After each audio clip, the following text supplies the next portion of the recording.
Welcome to Real Leaders with Roshini, the podcast with real talk, real questions, real insight, and we hope real inspiration. For real. We're at Capitol Grill in downtown Minneapolis. My guest is Mike Felmlee. He is the CEO of Prouty Project. Mike, for people who don't know, what is Prouty Project? Roshini, Prouty Project is a strategic planning and leadership development firm here in Minneapolis. Jeff Prouty started it 32 years ago. And I think what differentiates us in the marketplace, to give you a sense, is not what we do, but it's how we do it. And people have continually told us, you guys are the most curious, adventurous, and generous people we know. And I think that plays out very well in every encounter we have. And adventure is one of the things I wanted to talk with you about today, because Prouty Project has become kind of famous for doing these stretch expeditions. And in 2019, you celebrated the 20th anniversary of the stretch by going to the North Pole. Yeah, isn't that crazy? It's crazy. And you were there. I was there, yeah. I don't even know where to begin. Well, let me kind of back up. 20 years ago, Jeff said, if I'm in the business to stretch people's thinking about how to grow their organizations, how to build their leadership, or how to improve their team dynamics, what are we doing to stretch ourselves? So out of that came this concept, the annual stretch expedition. And ultimately what we wanted to do was create a once-in-a-lifetime experience every year of our life.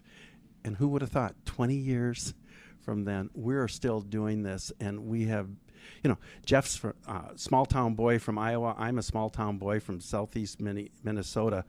We've been all over the world in the last 20 years, stretching ourselves. And I know Jeff, and you two are both very special men, and what a special bond that, you take over as CEO of the company you started. Talk about that a little bit. That must have been a little daunting at the time.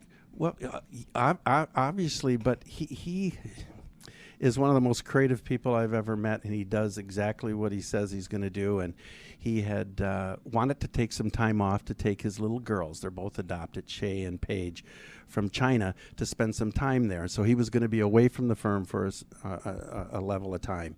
And so this gave him the opportunity to do that. Jeff Prouty is a big part of the firm, will always be. But we're thinking about the next generation. We want this to sustain way beyond Jeff and me. Succession planning is so important for all organizations. It's critical. Yeah. What has really been one of your biggest aha moments in coming into that CEO role in the way that you did, already being there, taking over for the founder, that kind of thing? Yeah. It's really a big challenge. And to say that I've taken over for Jeff Prouty, I have not. He is still a big part of the firm. But we look at it as we do this together. We're in this together. It's his firm, will always be his firm. But I get an opportunity to work with the individual consultants each and every day, as he does as well. But I get an opportunity to help them to learn, to stretch themselves, to deliver extraordinary experiences for our customers. And that's pretty gratifying and humbling at the same time.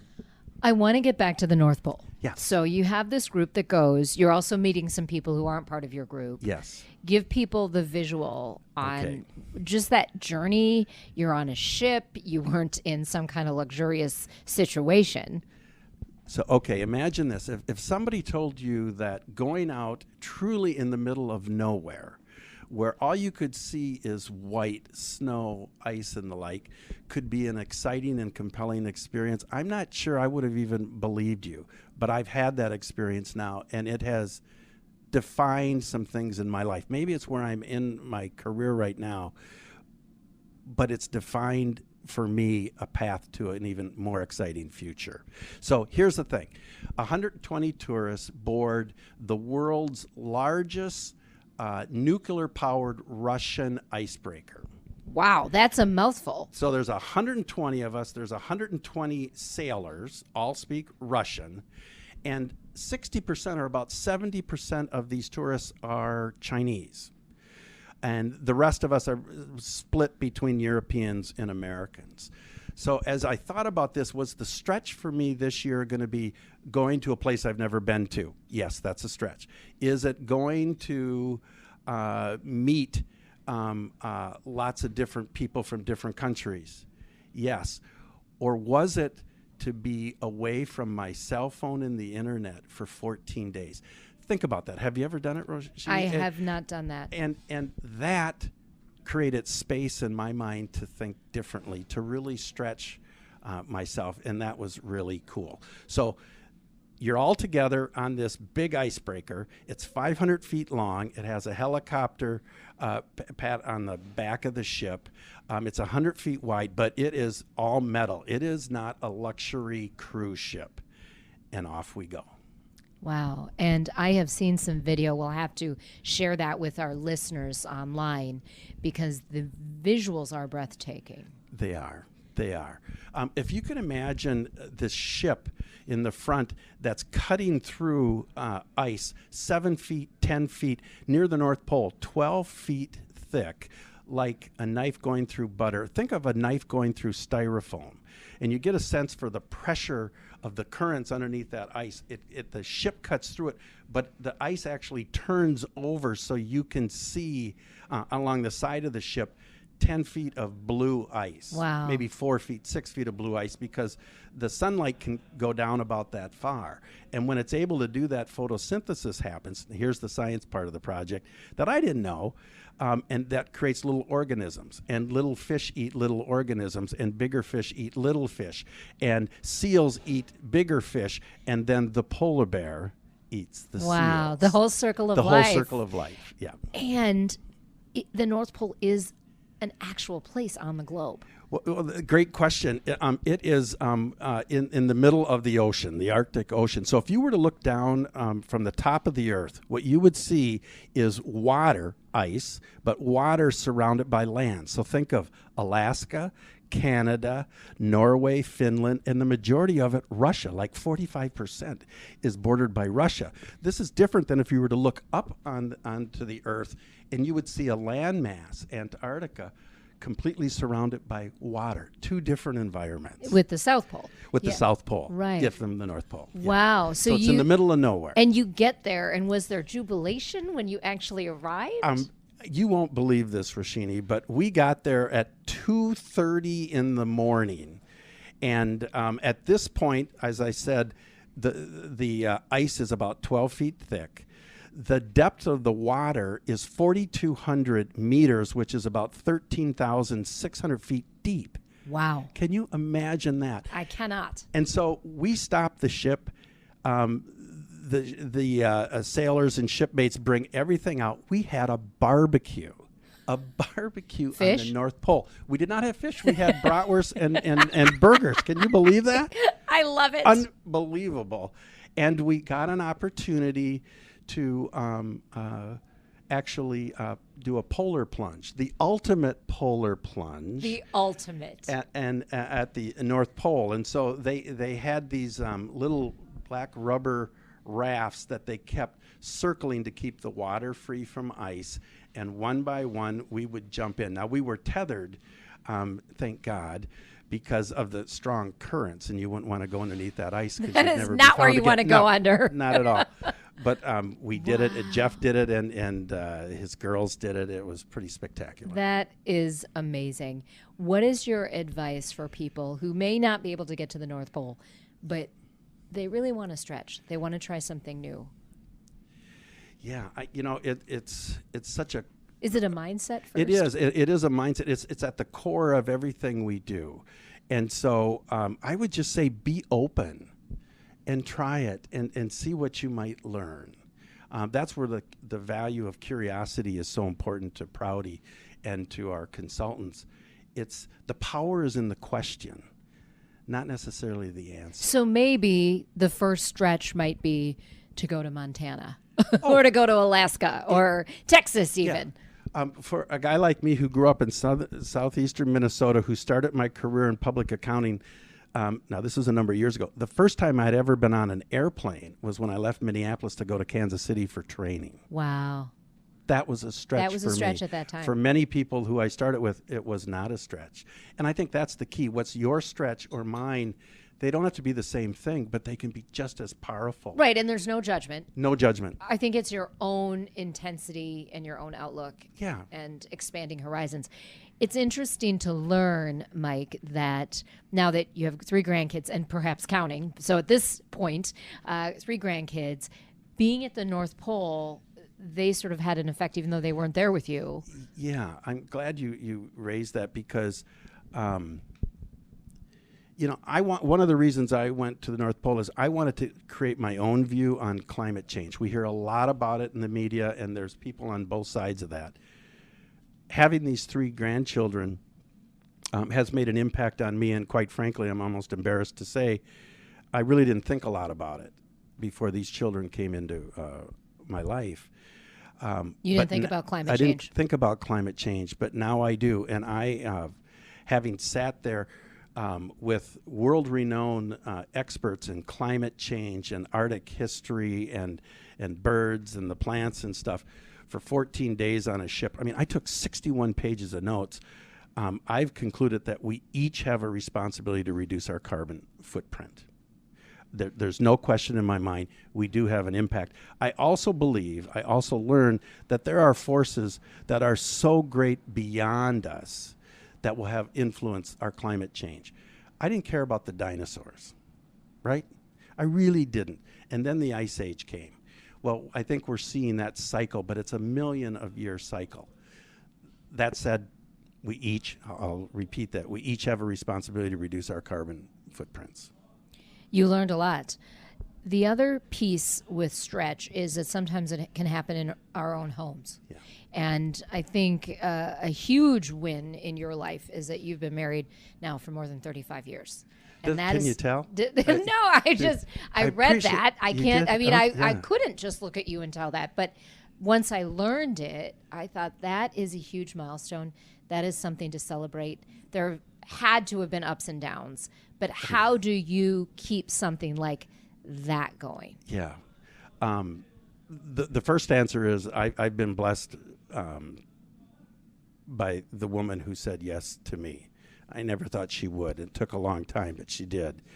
The funny answer to that is she's had very low expectations of me, and so I've been able to meet those.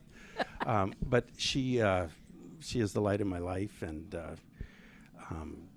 everything we do, we always think of we do it together. If we change jobs, if we move to a different city, we're doing what's best for both of us, not for one of us. Did she go to the North Pole with you? She did not. She's not a big traveler that way. But from listening to all of the wonderful excitement, I think she wishes she had.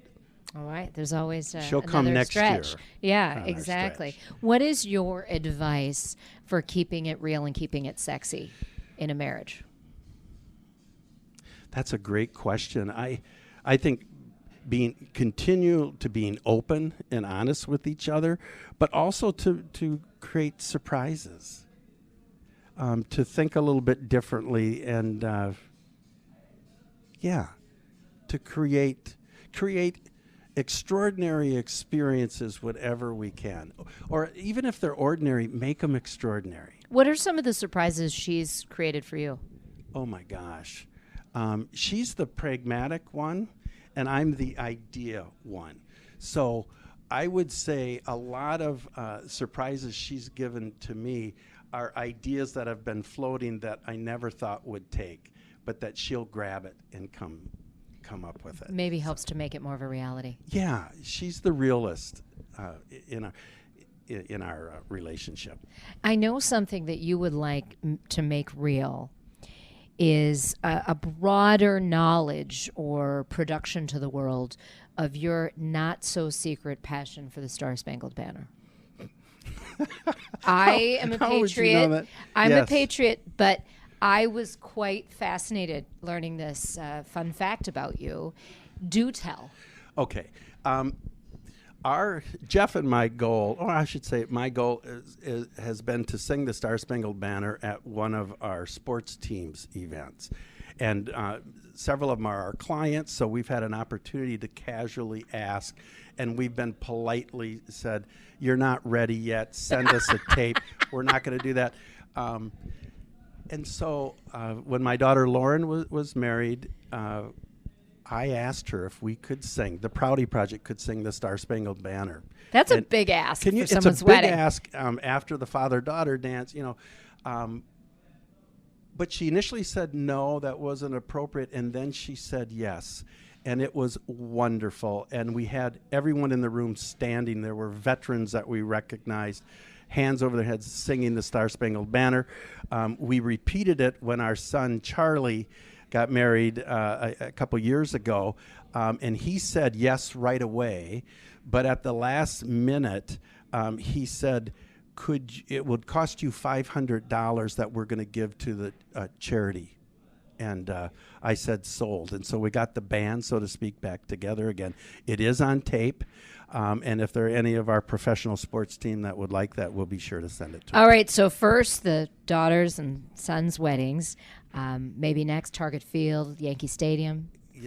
These are the dreams. dreams. Big stretch. This would be a big stretch. Yes, it would. Well, Real Leaders with Roshini podcast would like to be there when that happens. Will you invite us? You definitely.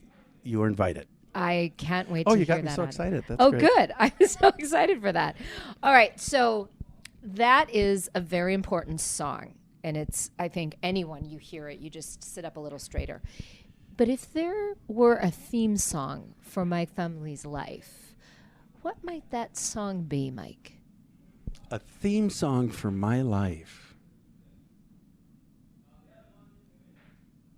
That's a great question. I'll tell you, my favorite song is Fire and Rain by James Taylor. Good song. And so, and the second favorite is My Gift to You. That was the father-daughter dance at my daughter Lauren's wedding. Before or after the Star Spangled Banner? Before. Before. My Gift to You by Rascal Flatts. Nice. Yeah. That's a good combo. Yeah. Well, Mike, we've learned a lot today. I'm very excited to think of the ways I can stretch in the coming years. Is there a stretch out there that you're already dreaming about? Well, you haven't done yet. Yeah, people ask us all the time, what was your favorite stretch? And the 20th anniversary trip to North Pole was an epic stretch. But I say it's hard to say what the best was because they're all so wonderful and they give us so many things. So I would say the next best stretch for me would be to go next year to Namibia, Africa. In 2020. In 2020, Kristen Jonason, one of our colleagues, has a love for elephants. And so we're going to spend a couple weeks outside, sleeping outside, tending to the elephants. That sounds beautiful. And elephants are good luck. They are. And you're welcome to join us. You have the invitation. I have a soft spot for elephants, so I may have to look at the calendar on that one. Well, Mike, thank you so much for spending time with us and definitely keeping it real. My pleasure. Until next time, keep it real.